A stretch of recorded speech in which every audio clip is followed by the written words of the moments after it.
ভারতপন্থী কিংবা পাকিস্তানপন্থীদের জন্য এই আধার তারা তৈরি করেননি, মূলত বাংলাদেশপন্থী যারা দেশের কথা ভাবেন, দেশের কথা চিন্তা করেন, দেশকে ভালোবাসেন, তাদের পীঠস্থান হবে এটি। আপনার অনেকে যারা দুর্মুখ তারা আশঙ্কা করছিলেন 5,000-এর বেশি লোক হবে না, কেউ কেউ বলছিলেন 50,000 লোক হবে, কিন্তু পুরো যে পরিসরটা সেটাই কিন্তু ছিল সয়লাব, মানুষে মানুষে।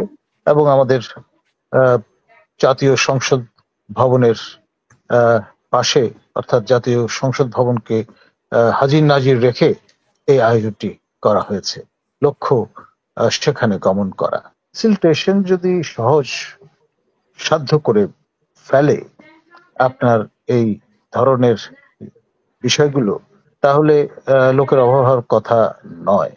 আর অনেক ক্ষেত্রেই আমরা জানি যে আমাদের পলিটিক্যাল কালচারে পার্ডিয়াম একটা কালচার ইনস্টিটিউশনালাইজড হয়ে গেছে।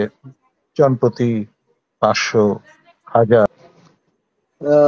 প্রস্তুতি নিয়ে দেশব্যাপী যারা সমর্থক কর্মী আছেন তাদের সবাইকে আপনার ঢাকায় আনয়নের ব্যবস্থা করে এই মহাসমাবেশের প্রস্তুতি চলছিল। এবং ঐতিহাসিক সেই আপনার মানিক মিয়া এভিনিউকে বেছে নেওয়া হয়েছিল। নিশ্চয়ই মনে আছে আমাদের শহীদ রাষ্ট্রপতি জিয়াউর রহমানের যে মৃত্যুর পর তার যে লাশ যখন আনয়ন করা হলো ঢাকায়, তখন কি বিপুল পরিমাণ মানুষের সমাগম ঘটেছিল মানিক মিয়া এভিনিউতে। তো সেই রকম একটি দৃশ্য দীর্ঘদিন পর আমরা অবলোকন করলাম। আপনার এ মাথা থেকে ও মাথা, আপনার আদেল প্লাজা, যেটি জাহাঙ্গীর মোহাম্মদ আদেল একসময় ঢাকার ডেপুটি মেয়র ছিলেন, তার সুযোগ্য পুত্র তারেক আদেল, তার অফিস সেখানে, এবং আরং, সেখান থেকে সেই শেষ মাথায় আপনার যেটা ওই মাথায় উকি ঝুঁকি বাড়ছে সেই পর্তুগিজ যে চার্চ, ঢাকার সবচেয়ে পুরনো চার্চ, সেই দৃষ্টিসীমা পর্যন্ত খালি মানুষ আর মানুষ। এবং আমন্ত্রিত হয়ে আপনার বিএনপির প্রতিনিধি দল, জামায়াতের প্রতিনিধি দল, জোনায়েদ সাকি, এই ধরনের ব্যক্তিবর্গ তারা উপস্থিত ছিলেন। এবং তাদের প্রেজেন্স ইন এ ওয়ে এক ধরনের এন্ডোর্সমেন্ট যে তারা বিপ্লবের কমরেডারি যেটি সেটি এখনো অক্ষুণ্ণ রেখেছেন। এবং নাহিদ মহোদয় তিনি যে ভাষণ দিয়েছেন তার বক্তব্যের মধ্যে যেটি বলবার চেষ্টা করেছেন যে এখানে ভারতপন্থী কিংবা পাকিস্তানপন্থীদের জন্য এই আধার তারা তৈরি করেননি, মূলত বাংলাদেশপন্থী যারা দেশের কথা ভাবেন, দেশের কথা চিন্তা করেন, দেশকে ভালোবাসেন, তাদের পীঠস্থান হবে এটি। আর আপনার নাগরিক চেতনায় তারা উদ্বুদ্ধ হবেন এবং আপনার এই জুলাই আগস্ট বিপ্লবের যে আপনার জীবনী শক্তি তা ধারণ করবেন। এবং কোন কোন সাংবাদিকের সঙ্গে আমি কথা বলেছি অনানুষ্ঠানিকভাবে, তারা কেউ কেউ বলেছেন যে তাদের প্রত্যাশা ছিল যে আরো বেশি জ্বালাময়ী একটি ভাষণ তারা শুনতে পাবেন। তেমনটি তাদের কাছে মনে হয়নি।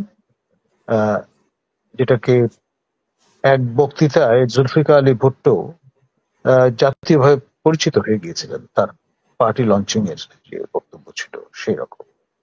বা মরহুম শেখ মুজিবুর রহমান তিনি তার 7ই মার্চের যে ভাষণ, তার সঙ্গে আগে পরে ভাষণের তুলনা হয় না।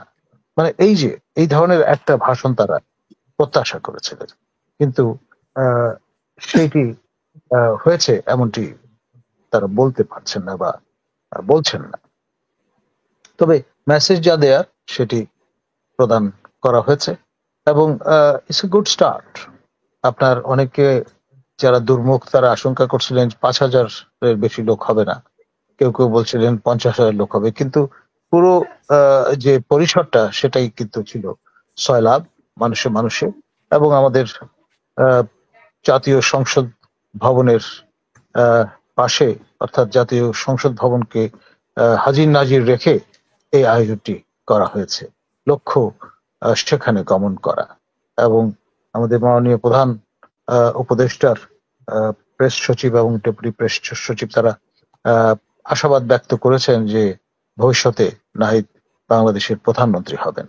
তো সেই বিষয়টা মাথায় রেখেই বোধহয় মানিক মিয়া এভিনিউকে চুজ করা হয়েছে, যাতে খুব বেশি আয়াস সাধ্য না হয় এই আপনার বাউন্ডারি অতিক্রম করা।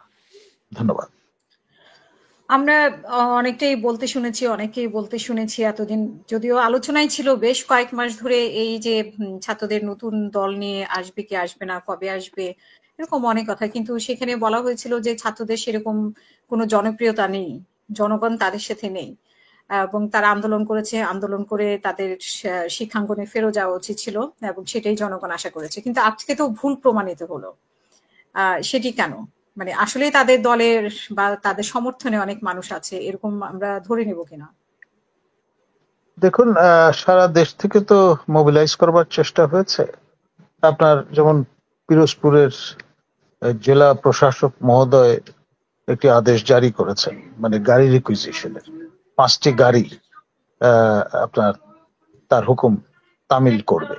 এখন এই ধরনের লজিস্টিক সাপোর্ট যদি পাওয়া যায়, তাহলে একটা তো বড় চ্যালেঞ্জ, এই যে আপনার যাওয়া আসায় অসুবিধা হচ্ছে না, এবং সেটি একটা বড় সাপোর্ট। এটা তো একটা উদাহরণ, মানে আমাদের সামাজিক মাধ্যমে সর্বত্র এই আদেশটি ছড়িয়ে পড়েছে। এ ধরনের আদেশ ডেফিনেটলি অন্য জেলাগুলো থেকে হয়তোবা ইস্যু করা হয়েছে বা এসছে। তো ফলে ফ্যাসিলিটেশন যদি সহজ সাধ্য করে ফেলে আপনার এই ধরনের বিষয়গুলো, তাহলে লোকের অভাব হওয়ার কথা নয়। আর অনেক ক্ষেত্রেই আমরা জানি যে আমাদের পলিটিক্যাল কালচারে পার্ডিয়াম একটা কালচার ইনস্টিটিউশনালাইজড হয়ে গেছে। জনপ্রতি 500, 1000, হোয়াটএভার, মানে আপনার খাওয়া দাওয়ার একটা ব্যাপার আছে, ইন ক্যাশ অর কাইন্ড, সেটাও অনেক ক্ষেত্রে প্রদান করা হয়ে থাকে। আমি জানি না এখানে কি ঘটেছে, তবে ডেফিনেটলি সেই চেতনা, উজ্জীবনী শক্তি, তার পাশাপাশি আপনার লজিস্টিক সাপোর্ট আপনার ফ্যাসিলিটেট করেছে পুরো প্রক্রিয়াটি। ধন্যবাদ।